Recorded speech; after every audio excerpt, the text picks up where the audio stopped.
Hey everybody, welcome back to the 6th-round post-fight show. Coming to you all after the conclusion of UFC Des Moines, going down at the Wells Fargo Arena in Des Moines, Iowa.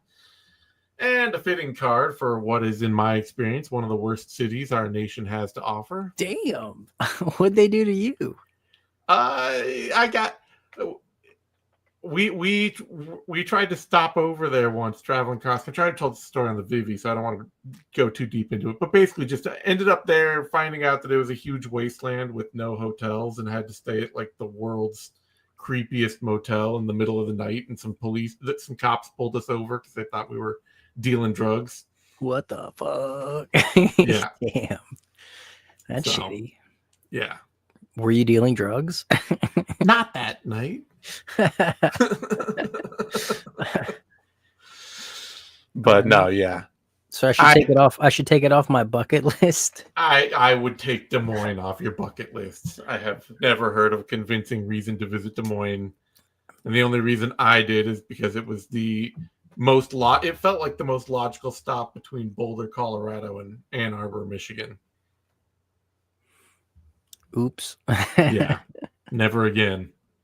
Way back, we went to Chicago instead so that we could do the drive from Chicago to Colorado in one day just so we could skip Des Moines. It's that bad. Yes. Damn. Anyway. Well, I mean, that's how I felt about going into this fight card. Like, I was really bummed. I was like, man, I don't even want to watch this.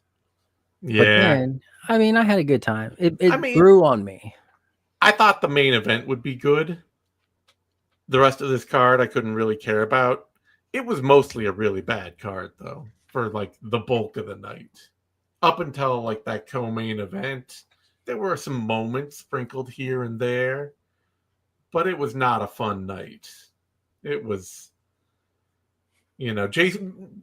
Jeremy Stevens, Mason Jones was the highlight of the card up until Nickal de Ritter, honestly.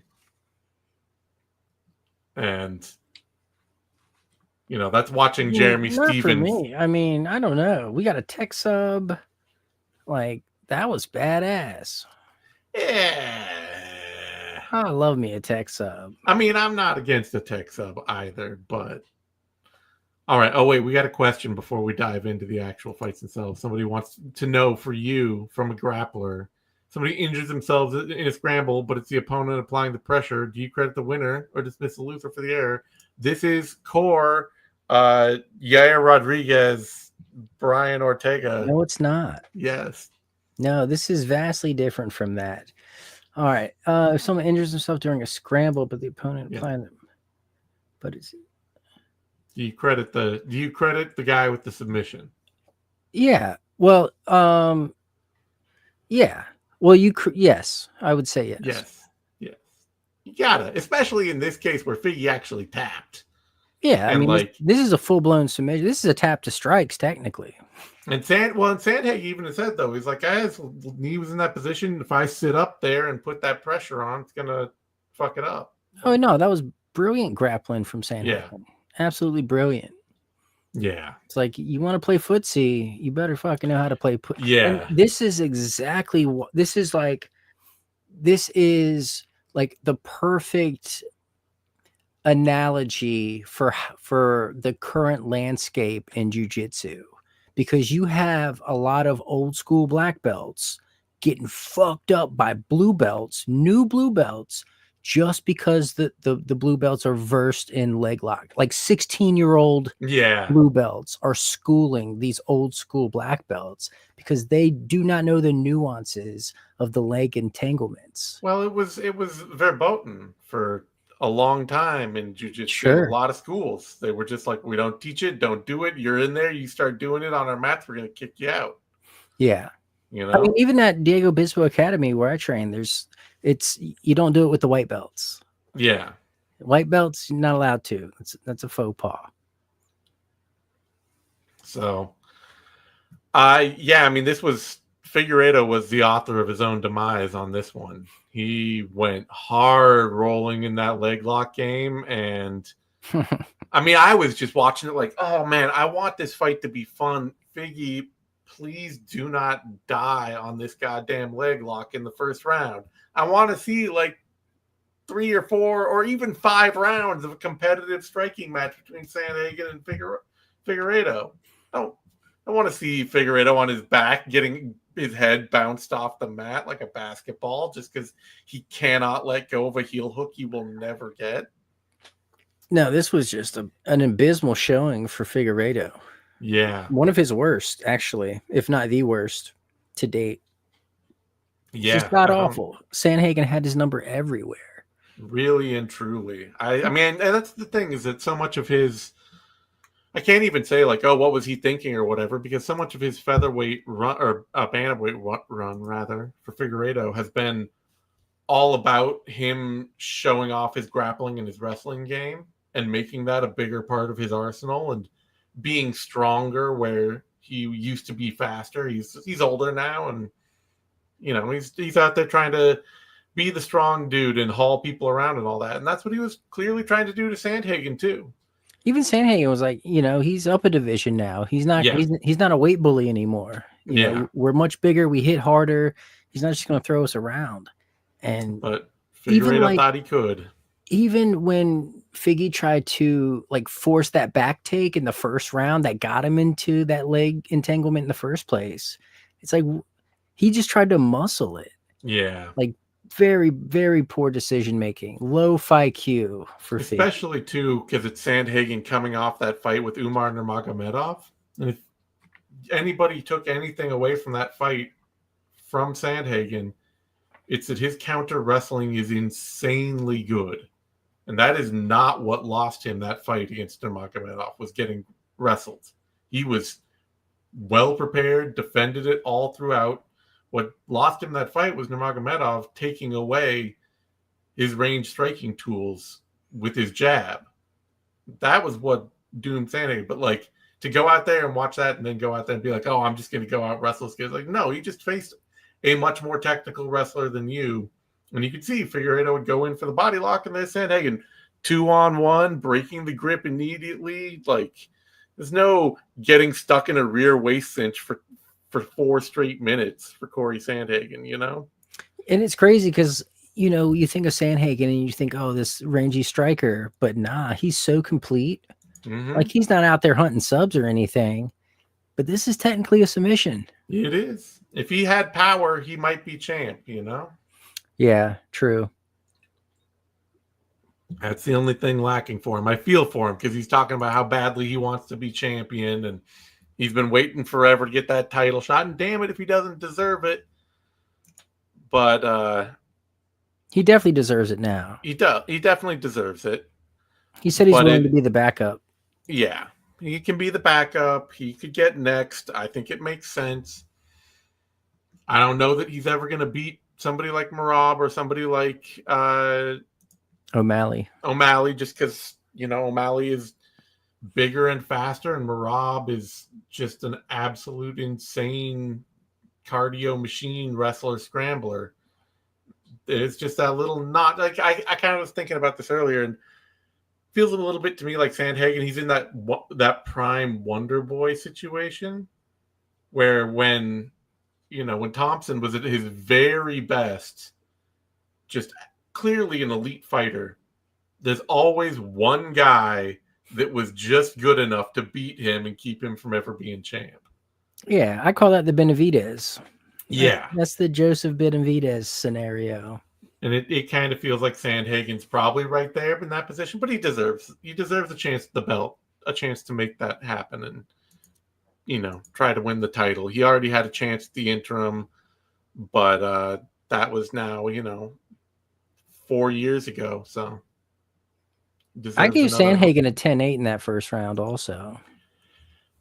I didn't, just because I thought that the submission attempts were worth a handful of change. Sure. They were, I mean, but I love me some submissions, but yeah. I feel like they weren't close enough or or close enough to completion for me to overshadow the 52 ground strikes that he landed in that round. No, that's fair. I mean, I would not be mad at any judge that gave him a 10-8. So, and we actually do have a question here. Do you think Figgy is Ian asking? Do you think Figgy is washed and needs to only fight old men like Aldo? I mean, I don't know that he's washed. He's just coming off of a competent performance against Piotr Jan last year, and he beat Marlon Vera last year, and he beat Cody Garbrandt last year in a fight where Garbrandt looked like he showed up pretty well. But it is definitely, like, I don't think he's ever going to win a title in this division.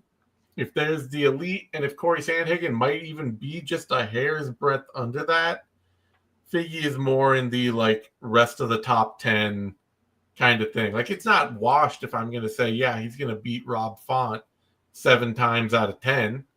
That's not washed, you know. He's washed out of title contention. Yes, he's not. And I'll even take it a step further. If his knee is fucked, he's washed. Well, yeah, there's that. He's already 37 or something. Yeah, he's 38, I think. Yeah, that's. Oh, you're right. He's 37. If his knee is done or compromised, like, he's going to be out for, I don't know, 6 months minimum. Yeah. And even then, you got to get back into training and. I mean, it might be a thing. We don't know what he's going to come back looking like. I would just say, off the idea of this loss alone, no, I think this was him trying the kind of fight that has been winning for him a lot lately and finding somebody it just absolutely was not going to work against at all. You know, that was this. He could fight like Henry Cejudo or somebody like that on his return. Yeah, you could fight Cejudo. You could fight Aldo. Those are fights I would still love to see. Old head matches. And you could say those are like old men, but they're still very good prime fighters. And like I say, if I were to, you know, if I go in and look at UFC rankings right now and check out the bantamweight division, I'm not going to be, you know, mad about seeing Davison Figueiredo versus like Song Yadong or Mario Batista. You broke up. I couldn't hear. I couldn't hear what you said there. Or Aldo or Phillips or Marcus McGee or Ayman Zahabi or Montel Jackson. You go down through the bottom half of the rankings in that division right now. I'm happy. Oh yeah, Montel Jackson is ranked. When does he fight next? Well, he just fought today. Oh, is that what that was? Yeah, I know. Hey, that's not on him so much. Well, that was the biggest disappointment for me. It was a huge disappointment. I thought that was going to be a banger. Yeah, I was total flop. I was fascinated to see. He's like, okay, Jackson, he's pretty slow paced, but he's got huge power, really dynamic. Marcos is a high paced, versatile striker, can change his game up to fit anything. Is he going to push a pace on Jackson that Jackson can't match? Is Jackson going to hurt him? What's going to happen? And just Marcos just went out there and just stuck him on the fence and clung to him like his life depended on it. And I mean, he did piece him up at range in like 3-second bursts every, I don't know, 4 minutes. Well, Jackson did. Marcos, yeah, that's what I mean. Yeah, Marcos. I'm just saying Marcos didn't do a fucking thing. No. Big old bust. Yeah, that was a terrible fight. But let's talk about the awesome fight. The MMA community, I would say the MMA community is divided, but it's really not. All the hipsters and the freaks got pushed out, and it's now just a like conservative bastion. So, but this is like the real, all the clingers on, the hangers on MMA fans of years past, and the new school, Proud Boy MMA fans, were all united in being really happy about Bo Nickal losing. Everybody seems to love that Bo Nickal lost this fight. This is a community, and personally, to me, Bo Nickal just seems like you're very much your average MMA fighter. But he has really tapped into some like negative vibe check for everybody, where everybody's just like, no, I just don't like him. I don't care that he's not doing anything bad. He's not saying anything bad. I think it's worse for me because I'm apathetic towards him, and that's worse than hating him. Yeah. So, and I think it's because, especially people who have been following the sport for a while, like us old heads, is like we want to see someone who's been dominant in some other sport, whether it be kickboxing or Muay Thai or wrestling or whatever. We want to see them come in and wreck shop and just disrupt everything going on, because we've seen that in the past. You want to see the new injections of life into MMA, things that change the meta, things that transform. Like, you know, Brock Lesnar was a carnival sideshow as a fighter. I loved it. But I loved it too. And he really did actually change up the whole idea of heavyweight at that moment. Suddenly, you know, like you got Frank Mir out here looking like the Stay Puffed Marshmallow Man. You've got Shane Carwin out. You've got every heavyweight trying to cut from 300 pounds down to the 265 limit. And then you get like Cain Velasquez coming in to change that vibe up entirely and flip it all on its head. And suddenly it's like, oh, well, no. Being the small, agile, cardio heavyweight is the way to, and like, you know, we get even Adesanya coming in and just like, or Pereira coming in and just blasting through people, being this new injection of kickboxing life and stuff like that. Even Anderson Silva. Yeah. Like when he came in. Of course. And so, yeah, there is this desire to see somebody be like, oh, an amazing wrestler comes in and is just amazing again. No, but honestly, that's how the entire UFC started. That was the premise for the UFC. This guy in his pajamas is coming out here with this one specific style that he's great at and fucks everybody up.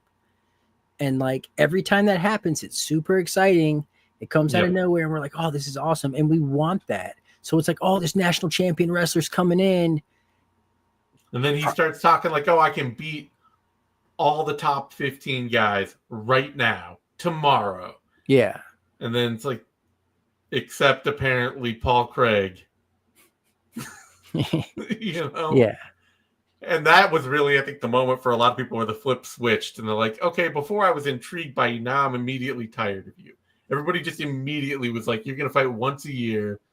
And you're going to have the worst fight I've ever seen against Paul Craig. And you're going to tell me that you're going to challenge for the title next year. Like, yeah. But it's these guys, they need so much more training before they can just come in and dominate, because the sport as a whole has caught up to the individual specialties.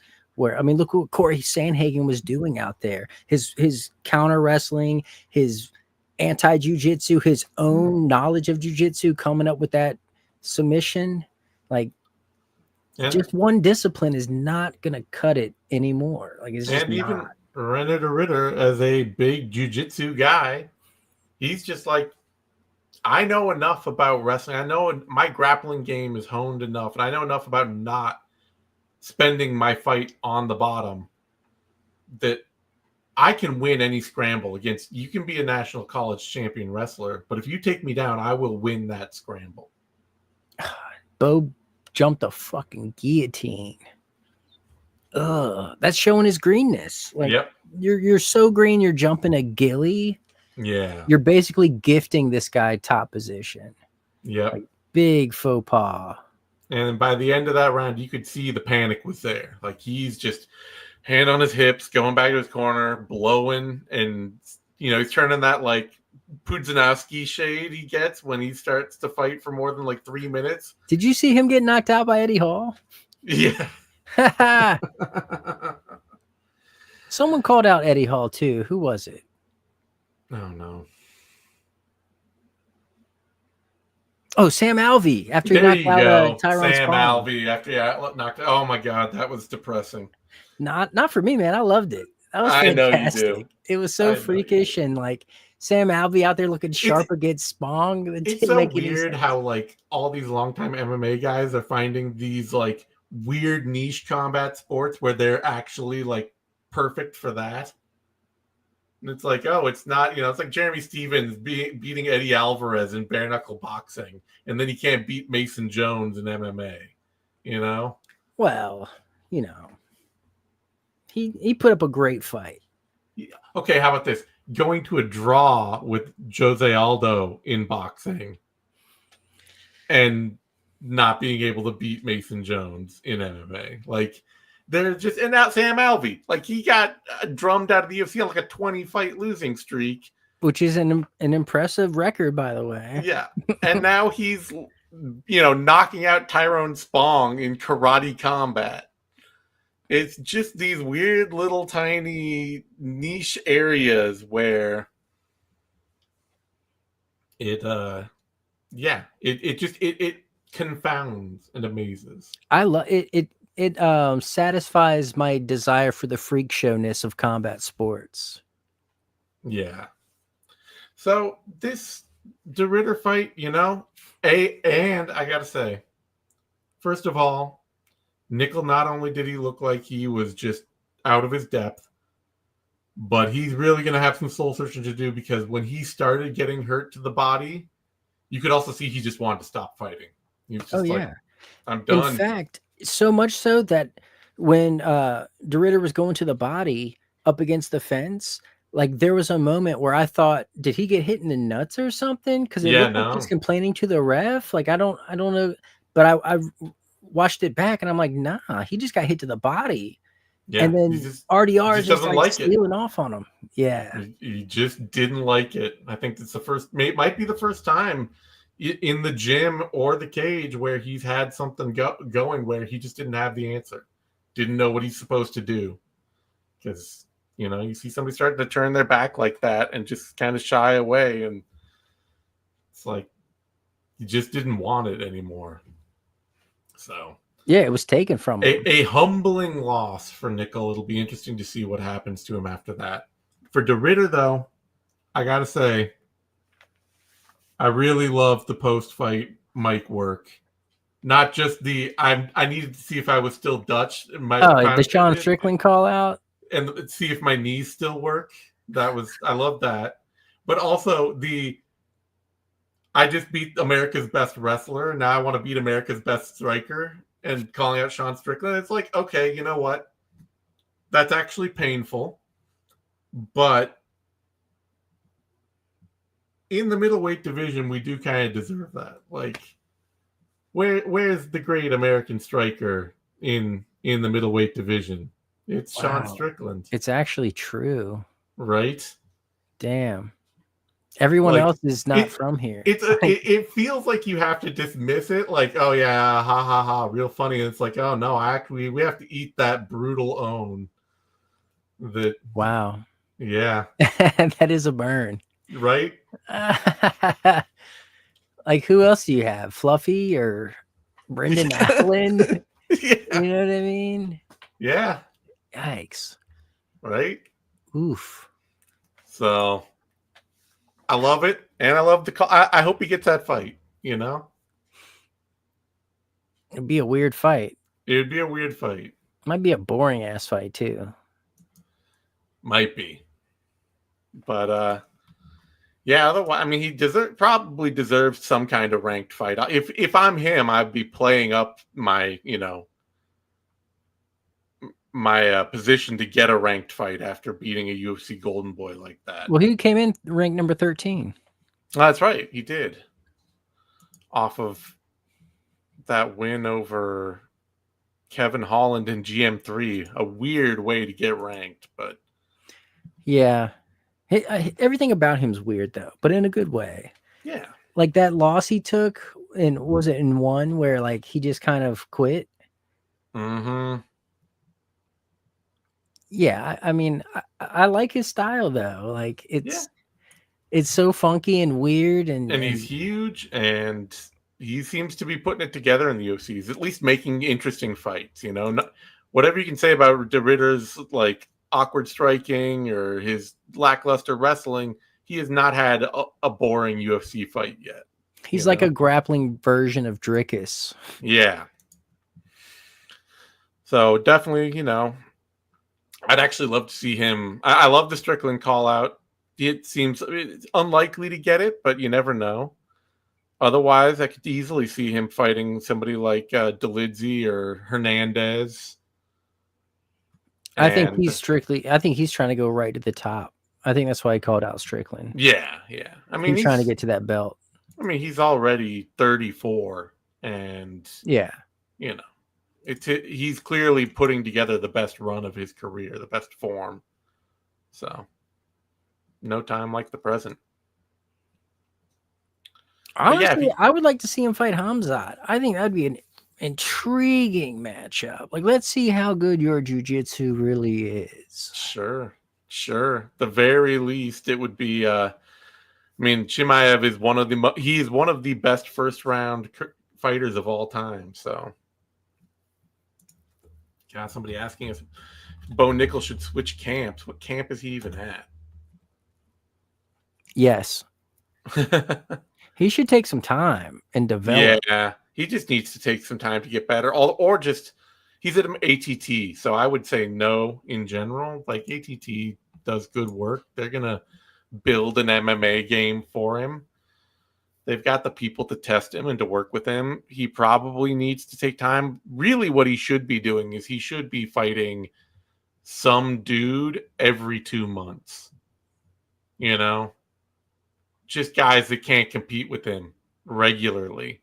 But he's not going to get that. This is a reality check. Like, you're not going to come in and run up the UFC all the way to the top and get your title shot. Like, you're going to have to develop like most people do. And that's just the nature of the beast. Like, that's the current state of the UFC. Yeah. As somebody else noted, Bo's already had a lot of time off. He takes a lot of time off between fights, so. Nah, but like, he needs real time to develop. Honestly, I think at this point with the position he's put him into, because the UFC, they paid Bo to be there. Like, the reason they put him through the Contender Series 2 or 3 times or whatever it was is because they're giving him, I'm sure they're giving him one of the Greg Hardy contract, where Hardy came in and was immediately making like $80,000 and $80,000 to fight off Contender Series. Sure. And if the UFC does that, they're only going to book you in big, high-profile fights. So it's going to be, I mean, if he really wants to do MMA long-term, he is going to have to probably start taking losses and just fight his way through it. Because, I don't know. Like, if he just tries to slow play everything, like, he could take the time, but if he goes out and, like, if he's not good at developing in his time off anyway, then he just needs a lot of comfort work. Yeah, he needs lesser competition. Yeah. That's what it boils down to. He's just going to have to go through 5 years where he goes like 5-5 and everybody forgets about him, and he comes out the other side being like, oh, actually pretty decent. But, Yeah, maybe. Or he just quits. He just quits. Goes and does something else. That I would not be surprised, honestly. But yeah, I mean, he's just not an elite MMA fighter. He's an elite wrestler, just not an elite MMA fighter. So it'll be interesting to see what's next for him, honestly. Like, it is one of those things where I don't know absolutely what the obvious next move is for him. Gunnar Nelson? Oh, he's at 170, isn't he? Yeah. I mean, if he's fighting in the UFC still, then I would probably say do something like Eric Anders or something. Or like sure. I don't know. Yeah. Andre Muniz looked terrible in his last fight. Try that. Or go fight Edmund Shabazian. Yeah, there you go. That's what he's winding up for, is that Edmund Shabazian kind of path. But it'll be weird to see how the UFC can find him his next fight. You know what they should do, actually? really meme it up and do the meme fight showdown, put him in with Shara Bullet. That's fucking gold. Right? I actually love that. Bo Nickal, Shara Bullet. That's I'd watch fantastic, that. Zane. Yeah. That's actually genius. The guy who can't wrestle against the guy who can't strike. No, that's perfect. So book it. Book it. All right. On that note, Daniel Rodriguez, Santiago Ponzinibbio. The exact fight I had perceived going into this. This is exactly what I thought was going to happen. Yeah, I thought Ponzinibbio would turn it up. He'd be the one to turn it up late, rather than he was. He was, and he got caught. I think honestly, and maybe this will come out later. I don't know. Watching it, I think he blew his knee out early in the fight when it looked like he got hurt, and he did get hurt. I think what actually happened is he slipped and he stepped funny and he hurt his knee. And the reason he started getting caught by Rodriguez so much right then, early, was that he kept trying to figure out what was going on with his knee and was looking down a lot and trying to get his footing, and he started getting rocked. And then all the rest of the fight, you could see whenever he'd really try to push off on his back leg, his right leg would buckle under him. And he hit it really well. But I think that knee was just fucked. Could be. And the moment he got knocked out, it was really he tried to step out of the pocket, and he clearly, I think, couldn't put his leg on that right leg. And so he just squared himself. And it was that Anderson Silva, Chris Weidman kind of thing where Silva just gets caught in a square stance and trying to fade backward and can't slip all the punches. That could be part of it. I think that was a big part of it. I'm not but saying on the same token, the way the fight was playing out, D-Rod capitalized on that moment. Genius. He pounced right on him. He did. Didn't let him off the hook for that. Smart move. Yep. But D-Rod started slowing down. He's on he blazing that shit, right? Mm-hmm. So his lung capacity isn't the greatest. And he does have a huge hemp leaf tattoo on the back of his skull. Yeah, I'm not saying I shared a blunt with him in Miami, but he was slowing down, visibly gassing out, right? As Ponzi was coming on strong. Ponzi, he had plenty of gas, plenty of energy. But the big adjustment was when D-Rod quit throwing just a 1-2 and a check hook. Yeah. He started, it was like a 5-6 piece combination that landed. So he extended his combination. And Ponzi's used to, maybe 3 coming at him, and then he's out of range. But 4, 5, 6. Yeah. I mean, it's definitely, D-Rod, he did the work to put himself there. I just also think that part of the reason Ponzi was not able to get out of range was that knee locking up on him. Could be. It looked like a weird injury. I don't know. But. And also him not expecting the flurry like that. Solid fight, though. Yeah, I had a ton of fun. Yeah, good. It felt like a fight. Yeah, a couple of old guys going at it. Maybe put somebody suggested D-Rod versus Chaos Williams.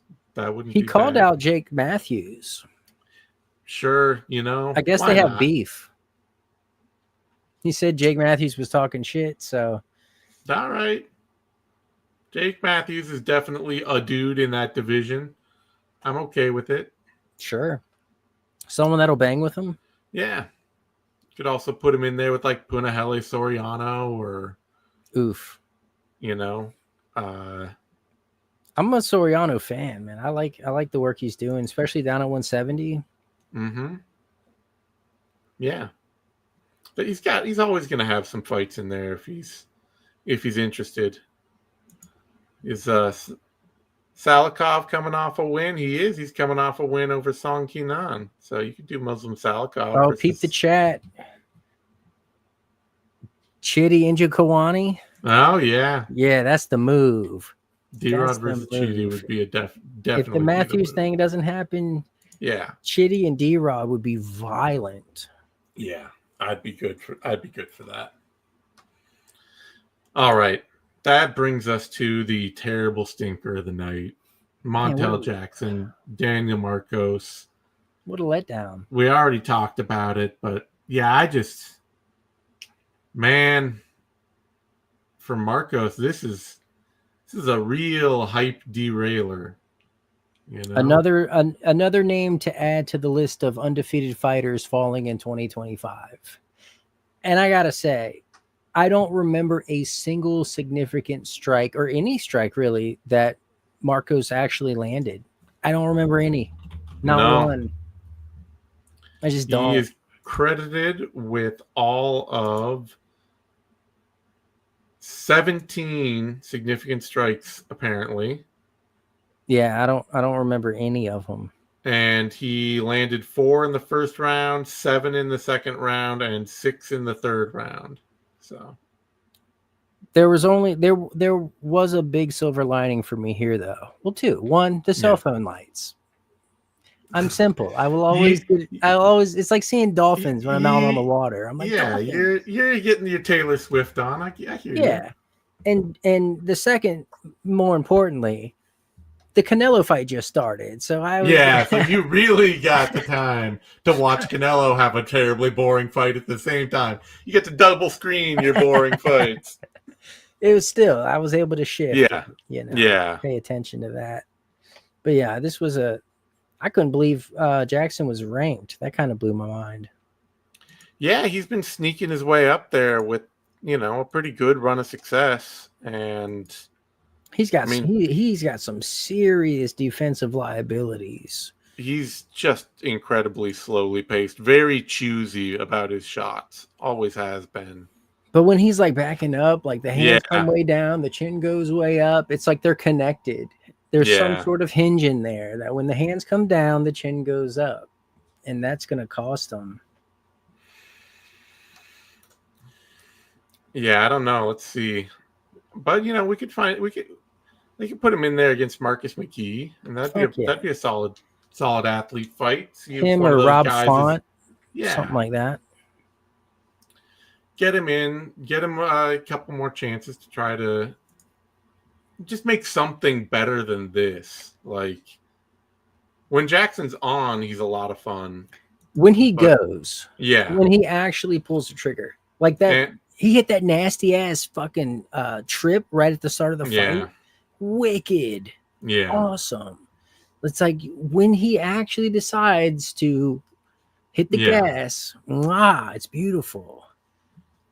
And for Marcos, man, like, I hope this loss teaches him something. Because, like, that is the absolute essence of how trying to fight safe is actually, when you do it like that, is actually just an even worse way to fight, where it's like you're not creating anything, you're not doing anything to win, you're not getting anywhere, you're just keeping a fight from happening that you're also losing.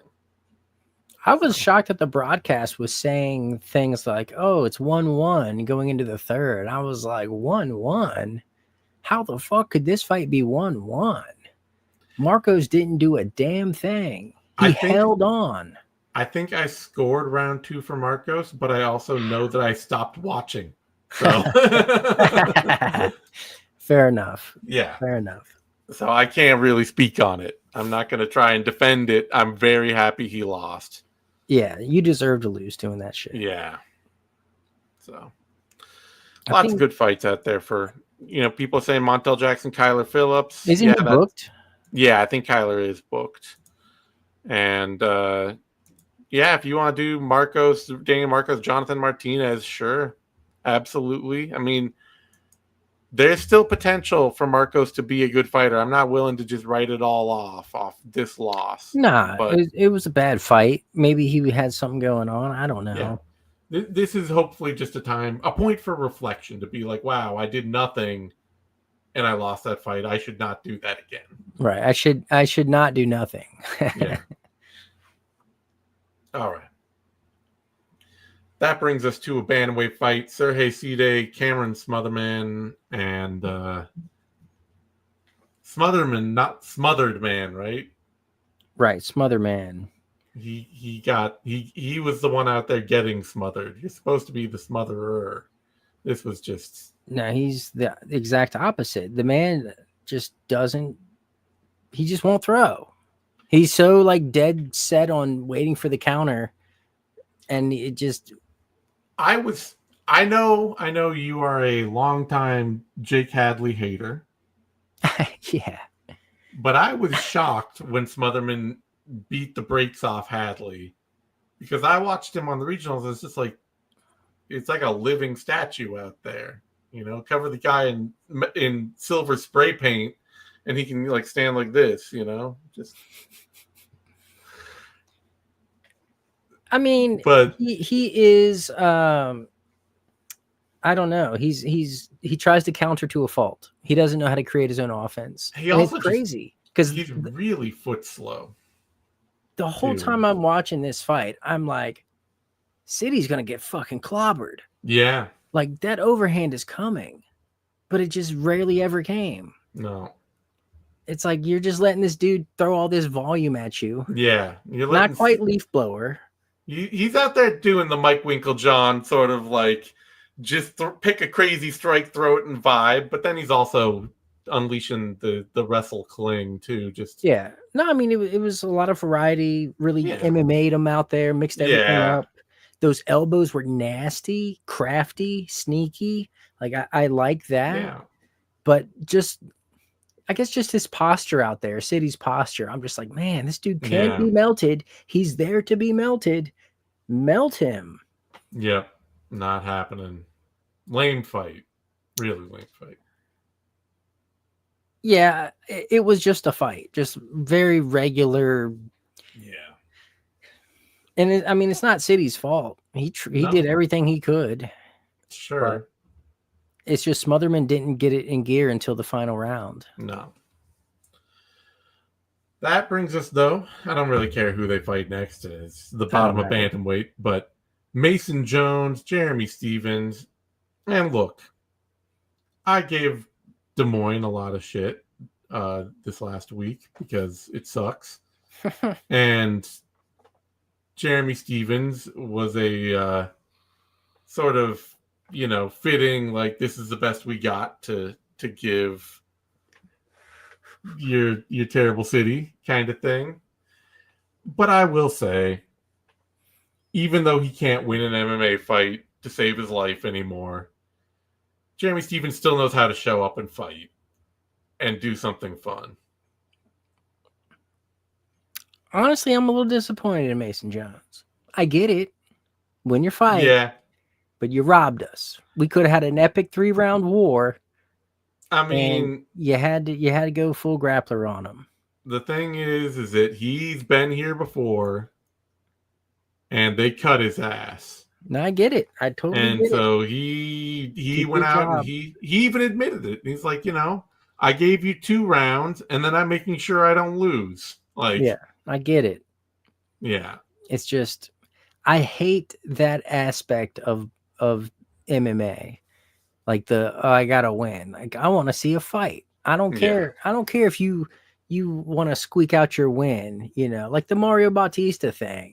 It just kills it for me when guys start competing more so than fighting. But to credit Mason Jones, he was still trying stuff in his grappling, trying to get submissions, throwing elbows, went for a Kimura.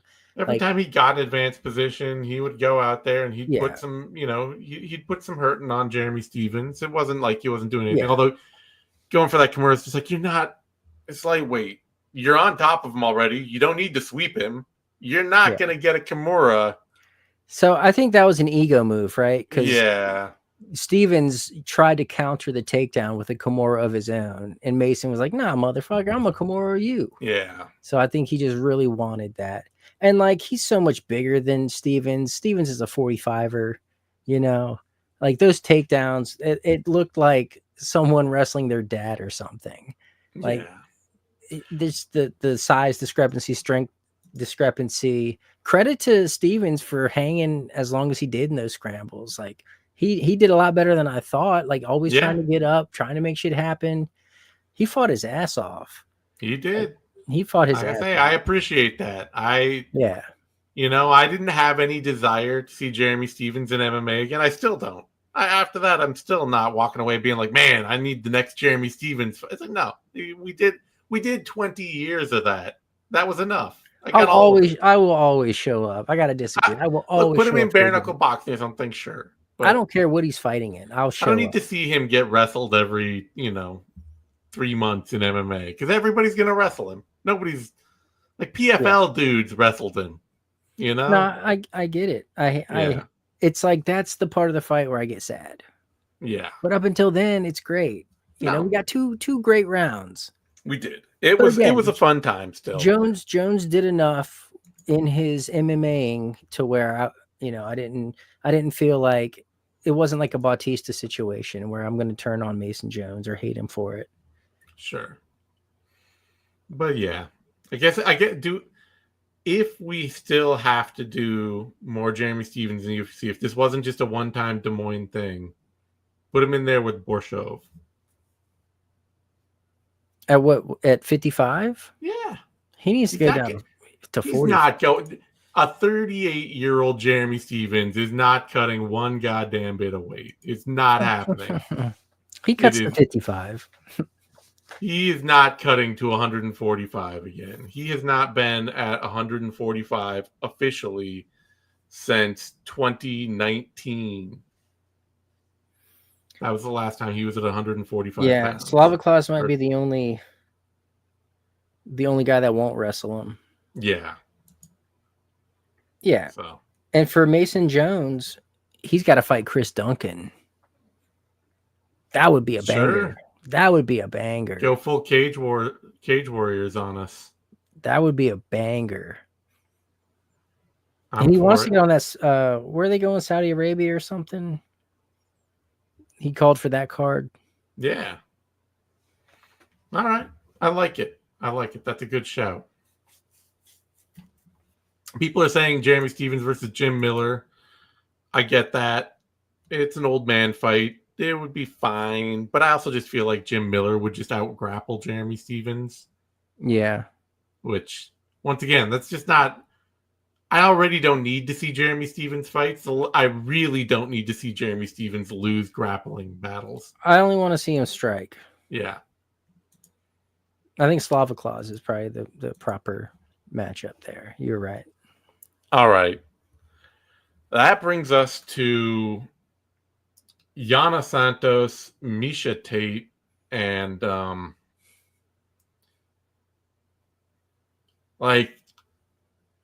when Tate finally got there in round 3, she looked like she knew what she wanted to do, but man, nothing else in her game at all pre-takedown was working even a little. Nah, her first minute was fantastic. Okay, 1 minute it worked. She had 1 minute of angry offense. Yeah. And then the fifth round or the third round. Yeah. So that's 6 minutes she was handling business in this fight. And then the rest of the time she was just getting owned by Yana Santos, who owns nobody. Yeah, she was making Santos look like Ian Gary versus Pratis in like the first couple rounds. Just staying at range, picking, sticking, and moving. Yeah, it was not a pretty fight. I liked it, though. I enjoyed it. It was competitive. But I suppose by the standards of women's bantamweight, it is a really pretty high-quality fight. Yeah. Yeah, it was, and we had the big, moment there in the third. Like, oh, shit. Credit to Tate. She showed up aggressive. Credit to Santos. She actually, showed up a lot more keyed in than she has seemed like recently. Like, that Chelsea Chandler fight she had last year was terrible. Yeah, which is unacceptable in my eyes. Yeah. We talked about this last week. You fight Chelsea Chandler, you go storm her castle. Yeah. Call it a day. And, so it's been a while since I've seen Santos look decent in a fight, and she looked pretty good for a couple rounds of this one. So, it's fine. Suppose they're ranked fighters, so there's going to be some kind of obvious fight to make. Yeah, I also don't care who they I fight know. next. I know. It doesn't matter. It really doesn't. You know what? Give Yana Santos Jocelyn Edwards. Edwards stormed Chandler's castle. There you go. That makes sense. Yeah, good call. All right. That note, middleweight bout, Azamat Becov against Ryan Loader. And much like Nickal later on, Loader is one of those blue chip wrestlers who's come into MMA with a very incomplete game, thinking they could just storm their way through it on pure confidence. And man had some serious Ben Askren hands out there in this fight.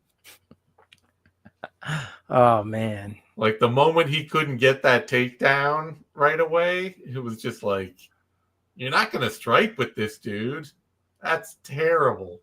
Please. So. Yeah, and Asmat's that good too. Like, yeah, I mean, he's a fighter that like he's especially a real bull for the first round, and then he kind of slows down a little bit, or has in the past. But that said, I've been impressed at like how much he is continuing to be that guy in the UFC, where first rounds of UFC fights, he is out there to wreck people. I was really worried he might have like blown it when he didn't finish him right him right away. Yeah, when he but no, he knocked him down again, and then he just beat the shit out of him. Yeah, beautiful performance. Yeah, but Loader, you know, he's another one of those guys with the chin up, just like, hey, clobber me. Yeah, I mean, because we hear a lot of terrible talk from MMA fans that have couch potato MMA fans who are like, oh, don't throw to the body too much, you leave your head open, and like stuff like that. And it's like, okay, look, there's a lot of good ways to go to the body without leaving your chin exposed. There's a million ways. There's a million ways. Look at what Mokaev just did in Karate Combat. He got a jumping teep to the liver finish. Yeah. There's a lot of great ways, even punching to the body. There's a lot of good ways to punch to the body without leaving your chin exposed. You tighten your stance up, you bring yourself down, you dig in. Yeah. You keep your fucking hands up. Yeah. Ryan Loader is what all of these people think they're talking about. Where like he had his hands in his pockets and he's like trying to punch Becov in the body, and it's just like against the cage, swinging with his chin. It's just like doesn't work at this level. You are begging to be killed. So doesn't work at this level. Yeah, but I'm excited for Asmat though, man. He seems like he can make some waves. He's in the middleweight division. He's a hoss. You can come be a bull in the first round. Like, you're gonna run through a lot of people. Yeah, you're gonna run through a lot of people. Yeah, but he got a performance bonus too for that. Apparently, he and Sandhagen and Ditter and Kwang Lee all got performance bonuses. So Beautimus. I love to see it. They got to put him in there with Cesar Almeida. Yeah, I'd watch that. That's a great call. I really want to see it. He's probably not like they gave him a ranking for his last win. Who, Almeida? No. Abus Magomedov. I would actually, at some point, I really want to see Becov versus Magomedov because they are the exact same kind of like killer out of the gate who then fades within 5 minutes fighter. So I'm at some point I need to see it happen. Sure. And it's especially funny because one of them is like 6'5" and the other one is 5'11". So sign me up for the freak shows, man. Yeah, I'm definitely here for it. But I like Cesar Almeida right now. That's a good call. All right, that brings us to a women's strawweight bout. Jillian Robertson, Marina Rodriguez, and Robertson, she just continues turning it around. This strawweight run has been good to her, and she seems confident. She spent some time even striking with Rodriguez, didn't get herself in any trouble, didn't look like she was unsure of herself or shook out there at all, and then just wrapped her up on the mat. Absolutely. And I mean, Rodriguez or Rodriguez, whatever, she really screwed the pooch jumping on that ninja choke. Yeah. Did her in. Like, Oh, you yeah. don't do that. No. It's like it's Her and Bo Nickal both. It's hard enough to hit a ghillie in the UFC. Yeah. But when you do it, when you try it on someone who's just that much better of a grappler than you, like you're just begging to give up the top position. Yeah. I mean, Rodriguez, she retired after the fight. And I gotta say, I've been given her recent fights, that feels like the right move. Like she Yeah, no, I love to see that. You gotta know when to call it. She's 38. She's lost a step. The younger generation, Yasmin Lucindo, Jillian Robertson, they're taking her over. Don't make yourself a late career doormat. Just know when to walk away. So. Yeah, if you can walk away and you got other things you can finance your life with, by all means. Yeah. But man, I like watching Robertson work. Like when she gets on top, she gets busy. She doesn't just hang out. She's not just controlling. She's dropping elbows. She's looking for subs. Just the way she moves on the ground is beautiful. The way she maintains control, it's really beautiful to watch. Yeah. There's absolutely one fight to make though with her. Yeah, what's that? I know she called out Amanda Lemos, who got submitted standing up, but good call out. She needs to fight Mackenzie Dern. Yeah, she does. That's the fight I want to see. We're also seeing calls out here for Amanda Hebush, which is fine. Hebush is coming off a loss, though. But I want to see the Dern fight. Yeah. Dern versus Robertson. That is a great fight to make. So. It might end up being just a horrid striking match. Sure. But let's see where the cards Let's test it out. Yeah. And Robertson these days, she's so confident in her wrestling and grappling. I think she would be willing to try it. Yeah, no, I mean, she likes being on top, and Dern is comfortable being on the bottom. Yeah. Let's see what happens. All right, that brings us to a bantamweight bout. Kwang Lee, Gaston Bolaños, and man, Lee, he continues to confound me a little in his UFC run. I liked what I saw out of him when he was on the regionals, and I didn't mind. I thought he put up a decent, not great, but decent fight against Chris Gutierrez. And then last time out, he was just terrible. And he fucked Bolaños up. Like, this was not a close fight at all. I never seen Bolaños as someone who's that good. No, I don't think he's that good either. I just didn't think that, Zhao Long was any good either. Like, I guess. Bolaños, I don't think I was coming in with both these guys as they're not very good. So, but Lee is fun. He is. He came out looking great this fight. This was a great look for him. It might be just a thing where he really needs a grappling advantage to be able to feel comfortable in fights. He certainly had a big one here, and he pushed it right away. But he even let his hands go. Like, yeah. I think he landed a head kick too. Like, he was cracking. He had a nice little flurry there. And yeah, I mean, you're strangling people to sleep. Like, I will be happy to watch him fight again. Sure. Yeah. This was a good performance. Every time he wins, I like what I see. Every time he loses, I'm like, ah.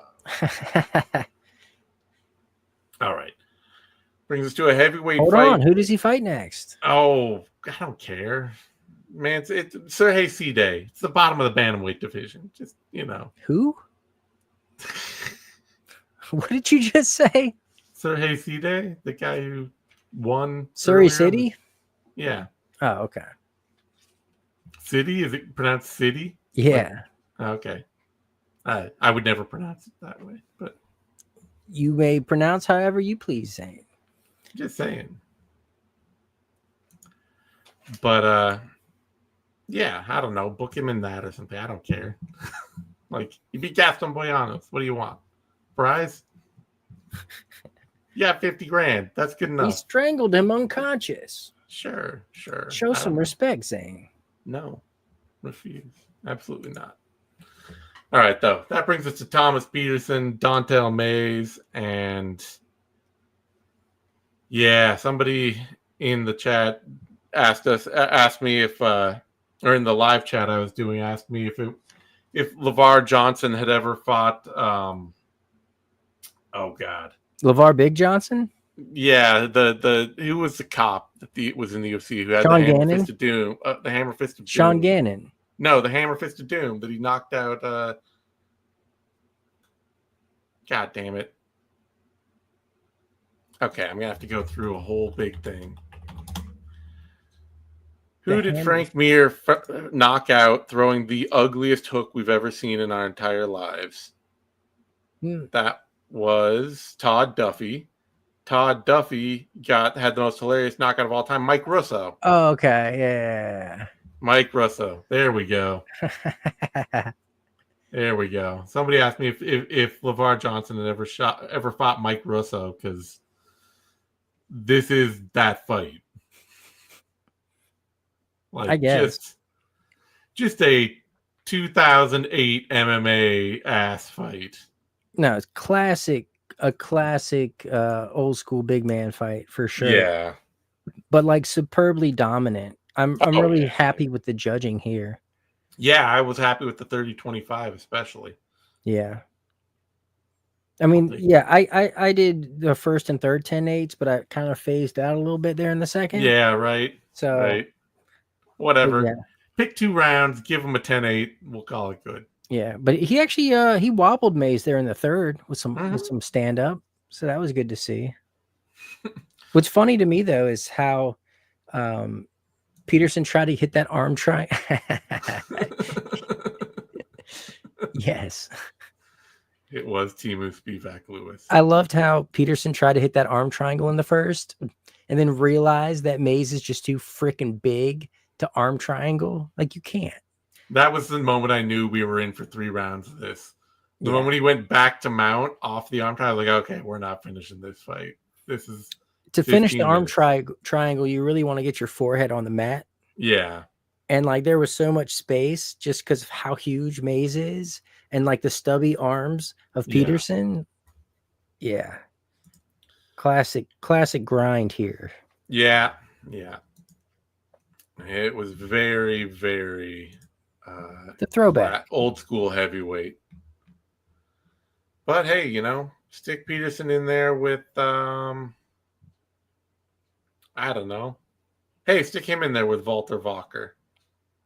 Yeah, sure. Why not? Or Martin Boudet. Yeah, anybody like that. Anybody like that. And then finally, Juliana Miller beat Ivana Petrovich. And man, what a terrible fight. Yeah. It's like, why are they in the UFC? And like, Ultimate Miller's Fighter. cool. She's got a cool personality, but like, she's not a UFC caliber fighter. Yeah. Petrovich isn't either. No. I mean, Petrovich, the only reason Petrovich lost this fight is just because she wasn't conditioned enough to hang with Miller after the second round. Like, you shouldn't be crumbling in front of Juliana Miller. That's two fighters who can't strike and they can't wrestle. Like, how are you putting yourself in constant bad positions against somebody else who's bad at everything you're bad at? I think this is a good moment to highlight how educated the Iowa crowd is, because they booed on the first clinch of the fight. Yes. They knew, like, oh, this sucks. Yeah. They knew. So shout out to them. Oh, anyway. This card was more slog than not slog. There was some cool stuff here and there, but I'm glad to be done with it. Yeah, no, I feel you on that. Definitely some. It started boring, kind of got a wonky finish to the main event, but I did like the dominance that Sandhagen presented, Yeah. and it clearly gives him the next shot at the belt, I suppose. We get we got the Ritter a therapeutic De Ritter win. So Yeah, and a tech sub. yeah. C is a little generous. I'll give it a D plus, C minus maybe. C D minus plus. for sure. C minus. Yeah, the tech sub helps. Yeah. All right. On that note, we're gonna wrap it up. It's already too late, so I don't think we're gonna do any bonus tonight. But Sorry, guys, no bonus. Yeah. Thanks everyone for tuning in, and we will see you next time. Adios.